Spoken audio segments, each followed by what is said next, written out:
Before we start, let us put ourselves in the holy presence of God. Heavenly Father, I thank you for the blessings that you have poured upon us, for the strength and wisdom you have provided us, and for the patience and optimism you have let us gain each day. I also ask for your forgiveness for all the mistakes committed. I pray, O Lord, that on this day of my final defense, I will receive wisdom and understanding from you, that I may be able to present my paper well with utmost reverence.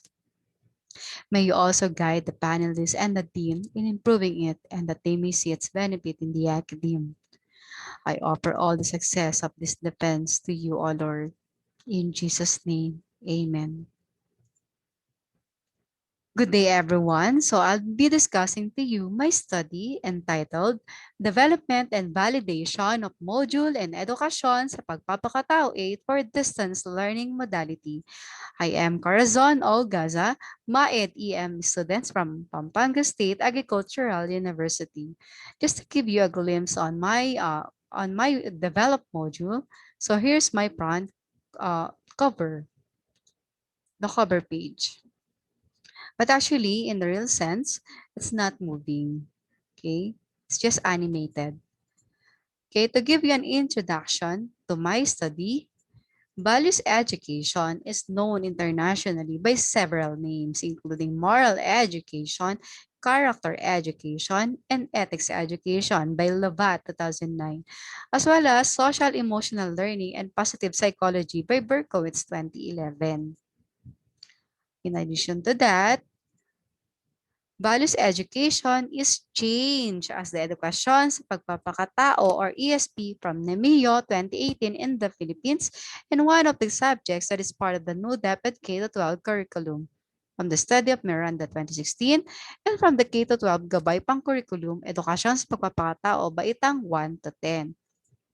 So here's the curriculum guide for edukasyon sa pagpapakatao or the K-12 Gabay Pang Curriculum Edukasyon sa Pagpapakatao Baitang 1 to 10. It was released last December 2016. Okay, in addition, edukasyon sa pagpapakatao or ESP is a subject committed to inculcate a value-laden principle or system of moral philosophy as a guide for people on how to live their lives from Miranda 2016. And another one, ESP is a subject heighten the moral fiber of society. It emphasizes social reform through the inner transformation of an individual from the study of Berkowitz 2011. Oh, and ESP is one of the subjects catered during the pandemic, and it's not new to everyone, because the world is amid the battle of the COVID-19 pandemic as declared by the World Health Organization in March 2020, which affects in large scales everyone's lives, including education. That is why the current education system changed to adapt the new normal. So I get the inspiration from this statement. Two different studies from Ciori et al., Spinelli and Pelino, Busgert, Rashid, Dagat and Kim, Tria, all, all of those from the year 2020. But anyway, education should continue still, even in times of pandemic, that the education system should always find ways of ensuring that the students can continue their studies. Okay, so as the flagship of DepEd, Sulong Edukalidad, they launch also the modular distance learning. So speaking of that, remedial actions are being materialized to address the continuity of education in times of pandemic from Tokero 2020 and stipulated in DepEd Memorandum number 51 series 2020 that distance learning modality shall be implemented throughout the country from Luzon, Visayas, Mindanao, in which the number 7 guideline emphasizes that printed or digitalized module must be obtained from self-learning or SLMs or alternative delivery mode sub-instructional modules, including the subject ESP. So there's still a continuity of education. So as you can see here, but from the picture, there is a change from the same before. Before, they said that ang guro, ang pangalawang magulang ng mga estudyante. Now, as you can see, ang mga magulang ang naging pangalawang guro ng mga estudyante because of the lockdown and of course, as prevention of the COVID-19 pandemic. And speaking of module, TEPED will be providing printed module materials for the learners' modular learning, so parents do not need to buy gadget because not everyone can afford gadgets for online learning. So there should be an alternative way. So there is a printed module materials from DepEd. Example here in the picture from your right. And of course, public schools in Magalang, Pampanga offered modular distance learning. And as a proof, here's my personal documentation during the distribution of module in our school. And and my school is from Magalang, Pampanga. So modular teaching is a self-paced learning for one specific lesson with the student's own time schedule from SEDIC 2014, which is a revolutionary way in the teaching and learning experiences that can convert physical teaching into a program instruction in module form from Torreblanca 2017. Having said all of those, here's my motivation. First one is difficulty in learning ESP in the new normal from Sinocruz 2020 and Trailblazer for continuous education of ESP in times of pandemic. And ESP looks uninteresting to most of the students from Tagalog 2020. Here's a representation of the students from Tagalog. They seem to be bored of the subject edukasyon sa pagpapakatao. So, research gap ay another motivation. Rather, my screen grab from social media accounts. First one is the punitin ang module challenge. And then the other one is the nakakasama ng loob. Module na naman bukas. So, this is very sad and very poor. From Catriona Gray. Yeah, really, it's very sad and very poor because they don't realize how hard for a teacher, just like me, to craft a module just to continue their learning, even times of pandemic. They don't even realize the sweat, blood, tears of their teachers. So it is indicating something. Uh, it simply saying that values of kids nowadays, of students nowadays, are really deteriorating. So there should be a trailblazer. There should be a initiator of change. There should be someone who still uplift the morale of the society even in times of pandemic. So my research gap or based on observation, learners seem to disregard the subject for having so many readings and allowing them to discover meaning from their own understanding and learning experience. There are many researches conducted on how to improve the learning of students, but not much with the subject edukasyon sa pagpapakatao. There are so many verbal ability, language ability, reading ability, mathematical ability, numerical ability in that sense, nutritional status, but not much with edukasyon pa sa pagpapakatao, where in fact, edukasyon sa pagpapakatao or the values, it's the umbrella of the society. And then another one is the lack of access to technology or fast, reliable internet access can prevent students from disadvantaged families in their continued learning. Some of them said that we don't have gadgets for online learning. We cannot continue the learning of my students because we don't have this gadget internet connections and so on and so forth. So there is really a challenge.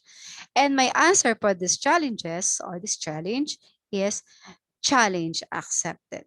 I want to be a trailblazer of change. I want to be that someone that that can be an agent of change and can really uplift the morale of the society. So generally, the study pursued to develop and validate a module in edukasyon sa pagpapakatao for grade 8 students in public secondary school in Magalang, Pampanga during the academic year 2021 to 2022. Mainly, it aimed to answer the following questions. Number 1, how may the module in edukasyon sa pagpapakatao be developed? Number 2, how the module in edukasyon sa pagpapakatao be validated in terms of A, content, B, design, format, and C, pedagogy. Pedagogy. Question. Okay, so my inspiration for my study is the theory of constructivism from Jerome Bruner, 1973, which the developed module of Edukasyon sa Pagpapakatao 8 will allow learners explore their own philosophies based on newly constructed meaning from their schema, in which through the learned facts and information, they can still moral standards in the journey in finding self-worth and purpose in life to become a values-oriented individual. And another one, from the theory of exercise of Thorndike, that the developed module shall expose students to interactive learning activities that will help them understand better the lesson, thus providing necessary interactive and modified activities that is less of flowery words and requires practice of skills learned. And for my conceptual framework, the study utilized the input process output model. According to Lee, the model is a process viewed as a series of boxes, processing elements connected by inputs and output. So to better understand that, let's see my paradigm, the paradigm of my study rather. For my input, identification of learning competencies in education sa pagpapakatao 8 as prescribed by the Department of Education, covering all the topics from first, second, third, and fourth quarter. And then, design and development of the Edukasyon sa Pagpapakatao 8 module and validation of the Edukasyon sa Pagpapakatao 8 module using the distance education and open distance e-learning tool adapted from College of Education in Pampanga State Agricultural University. And of course, the output is the module in Edukasyon sa Pagpapakatao 8 and distance learning modality. So development design method is my research design that focuses on the development of a learning material in the form of module. It's a systematic study of designing, developing, evaluating instructional programs, processes, and products that must meet criteria of internal consistency and effectiveness. And my participants or validators are of two sets of validators. For the two evaluation sheets adopted from the College of Education at Pampanga State Agricultural University. First one, for essential and non-essential, there were 15 teachers teaching the subject ESP 8 major in values education or religious education. So 15. And then for content, design, and pedagogy, there were 5 expert validators. So instruments, okay, as I've said a while back, it was adopted.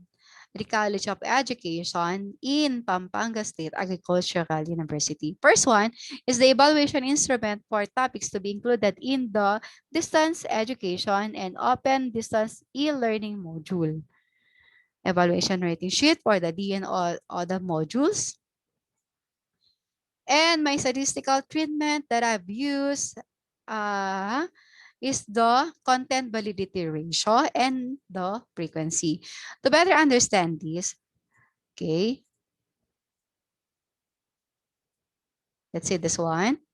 So content validity ratio is equal to E minus n divided by 2 over n divided by 2, where E is the number of panel members indicating the item essential or the validators.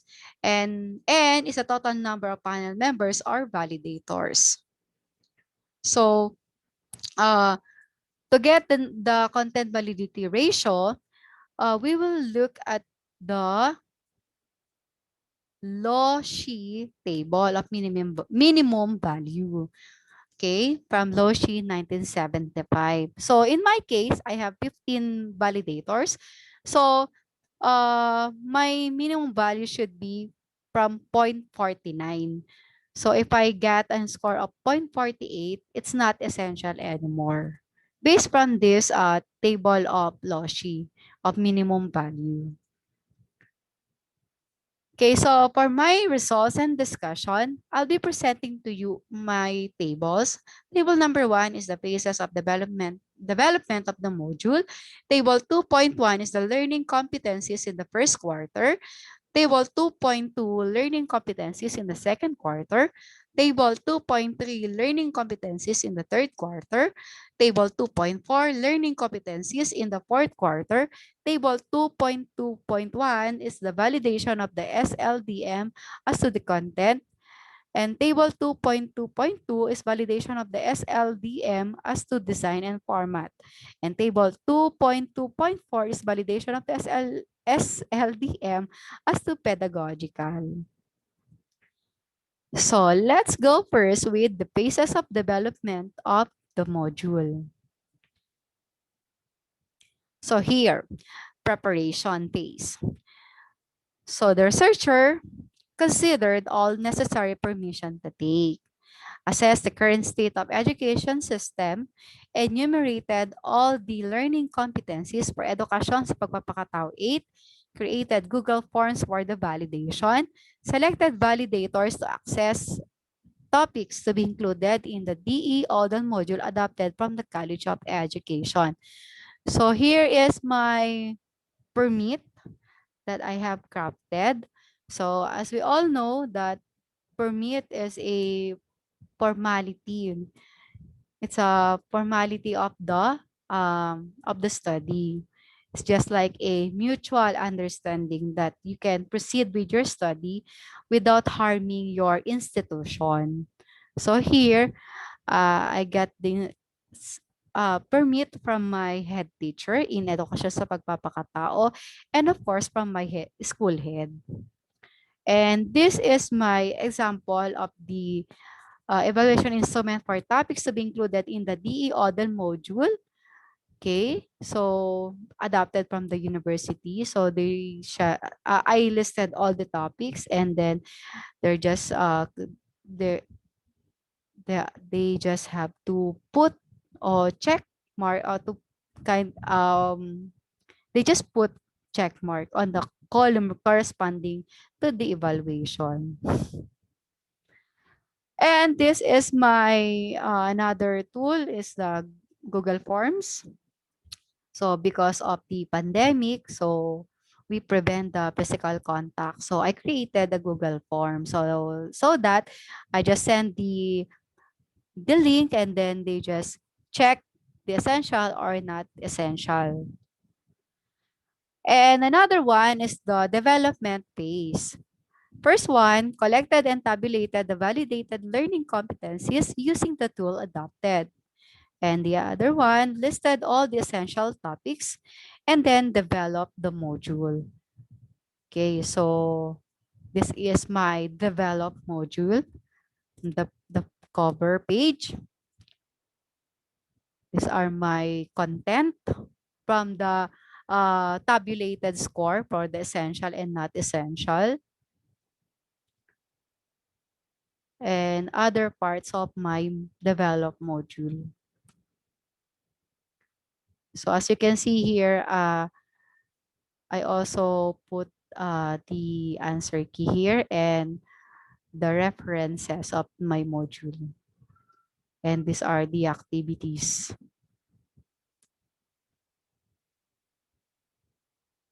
Okay. And of course, I also put a short biography of myself. Okay, and then the validation phase. Selected validators that suit the parameter of evaluation rating sheet for DE and ODL modules. The expert validator validated the module edukasyon sa pagpapakatao 8 for further improvement.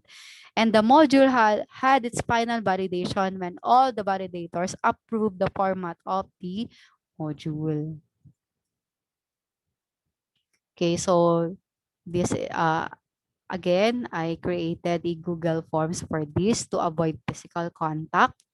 So this is my permit. Okay.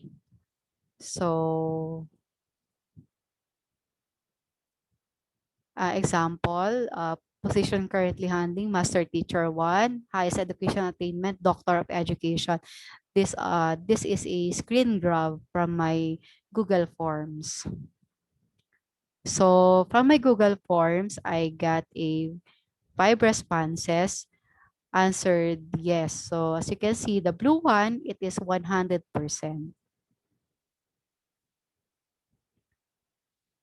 And then next is the table 2.1 and the learning competencies in the first quarter.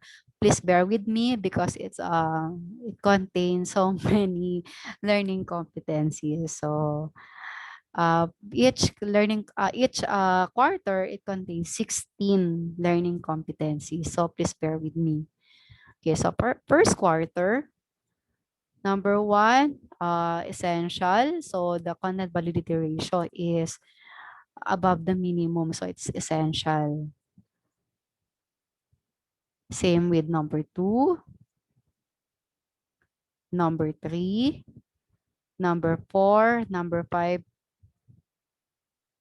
except number six. It is not essential because as you can see, it is below the minimum value of the Loshi minimum value of content validity ratio. Number seven, essential. Number 8 and number 9, essential. Number 10 and number 11, essential.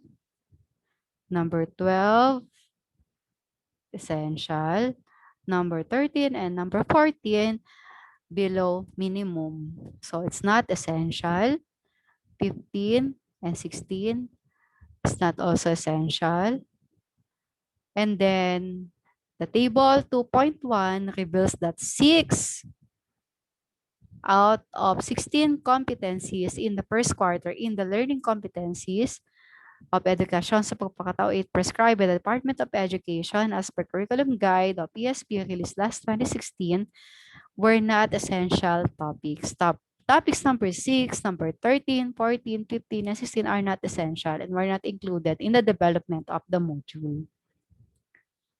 Okay, for second quarter. So essential, 17 and 18, 19, 20, 19 essential, 20 not essential. Same reason. It's below the minimum. 20 and 22 essential, 23 essential, 24, 25, 26 essential. All of these has a above the minimum of the Loshi table, as I've said a while back. And then 27, 28 essential, 29, 30, 31. As you can see, not essential. It's below the minimum. And then, of course, number 32, also not essential. It's below the minimum. So, obtain from table 2.2 that 5 out of 16 competencies in the first quarter, second quarter here, In the learning competencies of education, edukasyon sa pagpapakatao 8, were not essential topics. So topic number 20, 29, 30, 31, 32 are not essential. So they were not included in the development of the module. So let's see now with third quarter. So 33, 34, 35, all are essential. 36, 37, 38, essential. 39, 40, essential. 42, 43, 44, oh, 44 also essential. Sorry. 45, 46, 47, not essential. And 48, not essential. So 4. So shows that 4 out of 16 competencies in the third quarter in the learning competencies were not essential topics. So there are topic number 45, 46, 47, and 48. So they were not included also in the development of the module. And finally, in the fourth quarter, so 49, 50, 51 essential. 52, 53, 54 essential. 55 essential. 56 essential. 57, 58 essential. 59, 60 essential. Oh, 61, 62, 63, 64 both receive a below the minimum.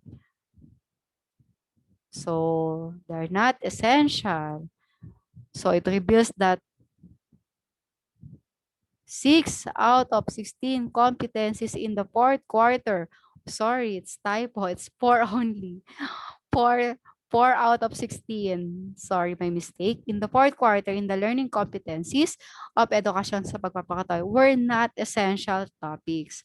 So these are the topic number 61, 62, 63, and 64. And of course, they were not included in the development of the module. Next is the validation of Sldm as to content. So as we can see here, number 1, the topics lesson included in the module are very relevant to the main goal of the course and greatly contribute to the achievement of the specific lesson. 5, yes. Number 2 question, 5, yes. Number 3, another 5 yes. Number 4, 5 yes. Number 5, 5 yes. So the frequency is 5. So as obtained from the 2.2 table 2.2.1 in the initial validation, 5 out of 5 validators approve the module as to its content. So all 5 experts selected to validate the developed module in Edukasyon sa Pagpapakatao for distance learning modality decided that the module has a good content validity. This is shown by all items in the checklist having 100% yes, 100%. And then for table 2.2.2, validation of the Sldm as to desired and format. So number 1, 5 yes. Number 2, 5 yes. Number 3, number 4, number 5, they all received 5 yes. So as you can see, the frequency is 5. So it reveals again that 5 out of 5 validators approve the module to its design and format, indicating that the 5 experts agreed to the design and format as shown a 100% yes in all the 5 item parameters above on the initial validation. And finally, validation of the Sldm as to pedagogical. So 1, 2, 3, 4, 5. They all receive 5 yes. The frequency, of course, is 5. From the obtained data in table 2.2.4, all the 5 validators approve the module to its pedagogy from the 100% yes. So it obtained 100% yes in the initial validation. So therefore, the study sought to develop and validate a module for edukasyon sa pagpapakatao 8 for distance learning under the K-12 curriculum using the validation tools adopted from the College of Education in Pampanga State Agricultural University. These are the evaluation instrument for topics to be included in the distance education and open distance e-learning module and the evaluation rating sheet for DE and ODL modules. It was found then that the developed module is very much acceptable as validated by the experts. The expert validators strongly agree that the instructional material possesses excellence in content, design and format, and pedagogy. But of course, this study has several limitations. Students must test its effectiveness. We're not able to have this because we're in pandemic. Maybe later on, uh, pre-test, post-test, quasi experimental research design should use to assess the module's usefulness, especially in distance learning modality. Edukasyon sa pagpapakatao, teachers in their respective classes may also use the developed instructional material to assess the potential problems in its utilization and further validation. Experts may also do further scrutiny to review the concept and principles integrated in the module. The developed module can also serve as a model for developing a module for ESP and other grade level, such as the grade 7, grade 9, and grade 10, since there were limited resources for the said subject. Finally, in this technologically advanced era, the module should also be improved and utilized through different innovative media for easy access and suited to the call for trying times. So that would be all. Thank you. Again, I am Corazon o Gaza. Good day.